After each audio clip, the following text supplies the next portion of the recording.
प्रिय मित्रों, स्वागत है आपका आपके अपने चैनल स्टडी विद प्रदीप पे। आप सबका स्वागत है। एक बार हम उम्मीद करते हैं कि आप सब जहां होंगे सब लोग स्वस्थ होंगे, मस्त होंगे और अपनी परीक्षा की तैयारी में दिन प्रतिदिन लगे होंगे। आज हम एक छोटा सा संकल्प लेकर के आपके बीच में आए हैं और इस संकल्प के बारे में एक एक करके आपको बताएंगे। जैसा कि आपने थंबनेल में देखा होगा, क्लास की उपयोगिता क्या है, ठीक है, क्यों पढ़ा जाएगा, सरल लैंग्वेज में है, इन सभी चीजों को एक एक करके समझने का प्रयास करेंगे। और आज हम एक क्यों लेकर के आए हैं, इसके पहले क्यों लेकर के नहीं आए, इन सब चीजों पे मुद्दा पे चर्चा करेंगे। बस आपकी सहमति चाहिए और आपका साथ चाहिए, क्योंकि ये जो संकल्प हम लेने चल रहे हैं, यह संकल्प सिर्फ मेरा नहीं आपका है। आप जैसे हजार लोगों का है जिनका सपना है, जिनको सपनों को साकार करने के लिए हमें आपको लग करके काम करना होगा। सुबह शाम दिन दोपहर जब भी समय मिलेगा इस काम को आगे बढ़ाना होगा और एक बेहतर अंजाम तक पहुंचना होगा। इसी अंजाम के और इस सपने को पूर्ण करने के लिए लगातार आपका जो वर्क है वह वर्क अच्छी दिशा में बढ़े, इसीलिए हम आपके बीच में उपस्थित हैं। एक एक करके सारी बातों पे चर्चा करेंगे। आपका साथ चाहिए, थोड़ा सा आप लाइक करिए, अपने मित्रों तक पहुंचाइए। और चीजें जब आप अपने मित्रों तक पहुंचाते हैं तो उससे सबको लाभ होता है, हमको भी होता है, आपको भी होता है, और जो आपके चाहने वाले होते हैं उनको भी कुछ न कुछ अच्छी चीजें मिल जाती हैं। देखिए क्या हम बताना चाह रहे हैं, ध्यान सुनिएगा। एक बैच हमने स्टार्ट किया था जनवरी में, 12 जनवरी को स्वामी विवेकानंद जी का जन्मदिन था और उस दिन हमने आपके बीच में एक बैच रखा था। हालांकि उसके पहले बैच चल रहा था टीचिंग पेपर के बाद, लेकिन 2-4 वीडियो होने के बाद बंद कर दिया गया था। 12 जनवरी को इसे कंटिन्यू किया गया था और उसी समय हमने आपको प्लानिंग बताई थी। इस बैच का नाम था नेड़े बैच। नेड़े बैच में हमने आपसे कहा था कि हम बहुत कम डिस्क्रिप्शन के साथ पूरे चैप्टर को डिस्कस करेंगे। डिस्क्रिप्शन बहुत कम होगा। हम पहले दिन जब स्टार्ट किए थे क्लास तभी बता दिए थे कि डिस्क्रिप्शन नहीं होगा, सिर्फ हम पढ़ेंगे और आपको बताएंगे कि आपको कहाँ अंडरलाइन करना है, कहाँ अपने नोट्स पे उसको लिखना है और कितनी पॉइंट को आपको मेमोराइज करके अपने पास रखना है। इस तरह से हमने एनसीईआरटी की किताबों को पढ़ना शुरू किया था। हिंदी में हम लोग पढ़ रहे थे नेड़े बैच को। नेड़े बैच को हम हिंदी और इंग्लिश दोनों में स्टार्ट किए थे, लेकिन कुछ समय के बाद इंग्लिश वाले बैच को बंद किया गया, चूंकि बहुत सारे लोगों की मांग थी सिर्फ हिंदी में चलाया जाए, तो इंग्लिश का बंद करके हिंदी में इस बैच को आगे बढ़ाया गया। क्लास 11th के बायो का जो चैप्टर है, चैप्टर नंबर 22, यह चैप्टर आज आपका अपलोड कर दिया जाएगा। बाद में हमने एक प्लानिंग बताई, होली के बाद जब हम आपसे मुलाकात किए, मतलब मिले थे इस तरह से, तो हमने आपसे बताया था कि हमारा जो पूरा प्लान है, हम 30 अप्रैल तक पूरे कोर्स को खत्म कर देंगे। क्लास 11th और 12th का निर्णय बैच हम समाप्त कर देंगे, लेकिन क्लास 12th का बैच रह गया, चूंकि बीच में कुछ ऐसी सिचुएशन हुई थी कि आपकी 20-22 दिन क्लास नहीं चली थी, जिसकी वजह से वो चीजें बच गई। नहीं तो एक क्लास एक दिन के हिसाब से 16 चैप्टर है क्लास 12th में, तो आप सोच लीजिए 20-22 दिन क्लास नहीं चली थी, आराम से खत्म हो सकता था, खत्म भी हो जाएगा, ठीक है।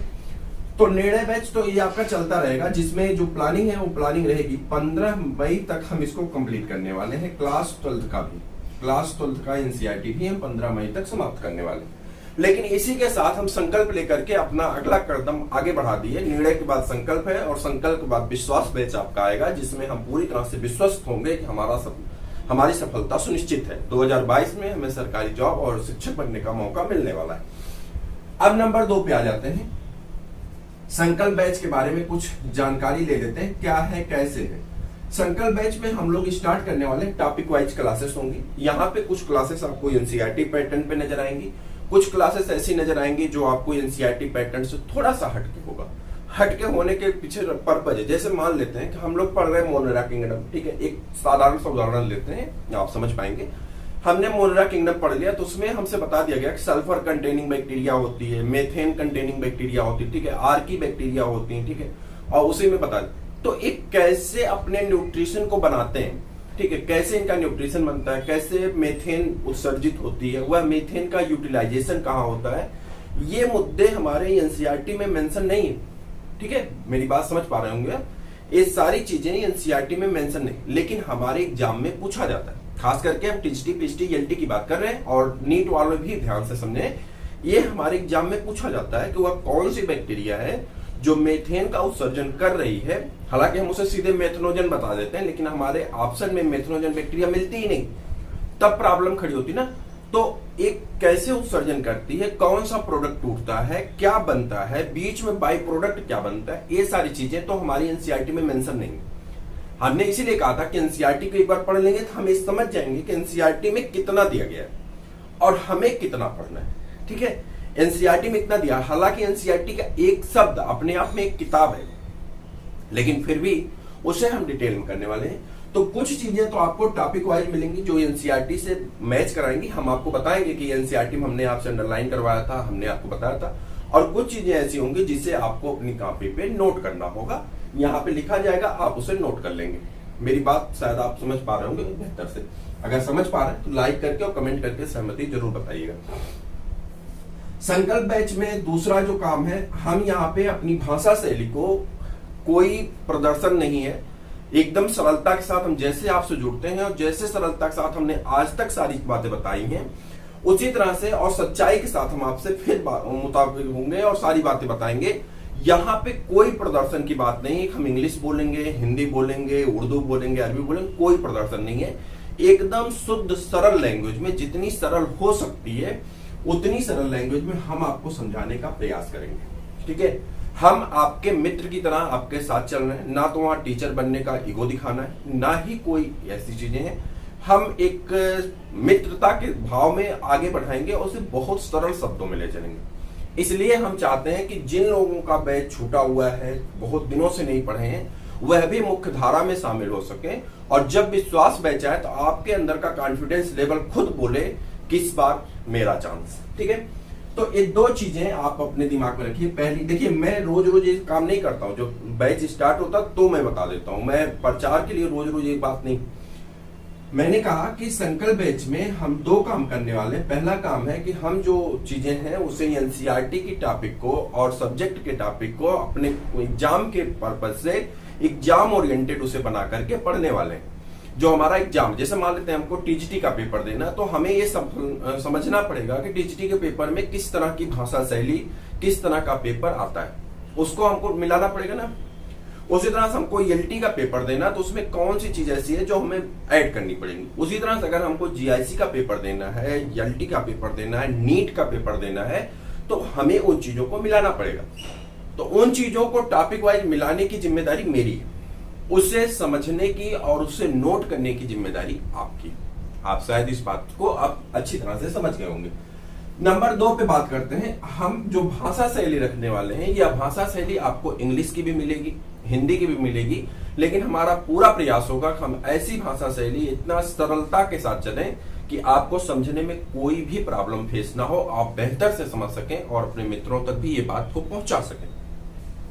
इन 2 बैच के साथ हम संकल्प बैच लेकर के आपके बीच में उपस्थित हो रहे हैं। क्लास आपकी स्टार्ट होगी जो है ये संकल्प बैच की। तो आप सब में से ज्यादातर लोग टीचर हैं। जो नीट वाले हमारे बच्चे हैं उनको मैं बता दूं, नीट वाले बच्चों के लिए कि समस्या ये है कि मैं आपको, अगर हम क्लास 11th का मैटर पढ़ाऊं तो ज्यादातर बच्चे हमारे क्लास 12th के, नीट में जो लोग हमारे साथ जुड़े हुए हैं, बहुत बच्चे जुड़े हुए हैं, तो उनकी एक चाहत होती है कि हम उनके लिए कुछ करें। बहुत दिनों से उनकी क्लासेस नहीं चली हैं, उनका कोई भी मैटर नहीं हुआ है, तो उनके बारे में बता दें।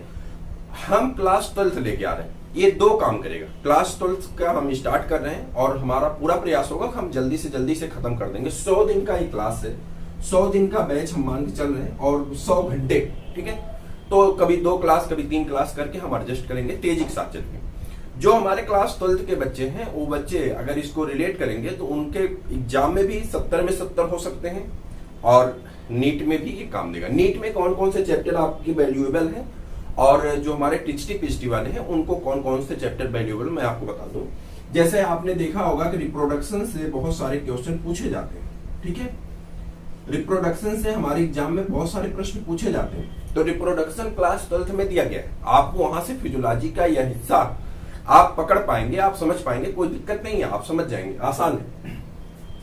नंबर 2 पे अगर आ जाए तो दूसरा जो यूनिट हमको दी गई, यहाँ पे इनहेरिटेंसी की बात की गई है और इनहेरिटेंसी में मेंडल सलाह है। ठीक है, उसके बाद आपका जो है वहाँ पे टेस्ट क्लास, बैक क्लास, ये सारी चीजें आपकी दी गई हैं। ब्लड की जो इनहेरिटेंसी है, सब चीजों का मेंशन है और ये सबसे प्रश्न पूछा जाता है। आरएच फैक्टर है। ठीक है, वहीं पे आपका क्या कहते हैं, अगर हम कहते हैं तो सेक्स लिंक डिजीज है, ये सारी चीजें आपके एग्जाम में पूछी जाती हैं और यहाँ पे मेंशन है, तो आप आराम से कर सकते हैं, समझ सकते हैं और बहुत अच्छी तरह से उसे अपने एग्जाम के लिए प्रिपेयर कर सकते हैं। नंबर 3 पे आ जाते हैं। तीसरी जो यूनिट होती है उसमें आपका एक महत्वपूर्ण चैप्टर है डिजीज का, दोनों के लिए परीक्षा की दृष्टि से अत्यंत महत्वपूर्ण है। और आगे बढ़ जाएंगे, देखें जो है micro organism in human welfare, बहुत छोटा चैप्टर है लेकिन बहुत इंपॉर्टेंट चैप्टर है, उसको भी पढ़ेंगे। और अगर आगे बढ़ जाए तो लास्ट में आपका है बायोटेक्नोलॉजी एंड इट्स एप्लीकेशन, बहुत इंपॉर्टेंट चैप्टर परीक्षा की दृष्टि से। और लास्ट है इकोलॉजी। तो इतनी सारी चीजें आपके लिए बहुत वैल्यूएबल है। हमारा पूरा जो विश्वास है, जो हमारी उम्मीद है और जो हमारा कार्य है, हमें लगता है कि हम सही दिशा में चल रहे हैं और इस सही दिशा से हम अपनी सफलता को बड़े आसानी से हासिल कर सकते हैं। इसके लिए आपकी बस सहमति चाहिए, आपका साथ चाहिए, आपका विश्वास चाहिए। ठीक है, सहमति साथ विश्वास, ये नारा है, सहमति साथ विश्वास। यानी आप सहमति जताएंगे कि आप इस काम में हमारे साथ चलेंगे। ठीक है, साथ होना चाहिए आपका, आप सबके साथ से ही काम संभव हो पाता है। जब आप इसे देखते हैं तो कुछ अर्निंग होती है, झूठ नहीं बोलेंगे, थोड़ी बहुत अर्निंग होती है। जो अर्निंग होती है वही हमारी ऊर्जा का स्रोत है। आप सबका प्यार, आप सबका स्नेह, आप सबका साथ होना ही ऊर्जा का एक स्रोत है, जिस ऊर्जा के बल पे हम काम करने के लिए तत्पर रहते हैं। और तीसरा जो है विश्वास होता है कि हम जो कार्य कर रहे हैं ये कार्य सफल है और समाज में एक बेहतर दिशा में हम आगे बढ़ रहे हैं, लोगों को हम सही चीजें प्रोवाइड करा पा रहे हैं। हम उस तरह की चीजें नहीं प्रोवाइड करा रहे हैं जिससे किसी का फ्यूचर खराब हो, किसी के फ्यूचर के निर्माण के लिए हम लगातार काम कर रहे हैं। इसलिए हमको भी थोड़ी सी खुशी होती है। आप सबका साथ होना चाहिए, हम चाहते हैं कि आप जरूर साथ दें और मिल करके चलेंगे, एक बेहतर भविष्य की तरफ बढ़ेंगे, सबके लिए बेहतर होगा। तो जल्दी से लाइक करिए, सब्सक्राइब करिए, फिर मिलते हैं और संकल्प बैच को स्टार्ट करते हैं। संकल्प लीजिए यार कि सफलता छीन कर नहीं प्राप्त करके रहेंगे। फिर मिलते हैं। जय।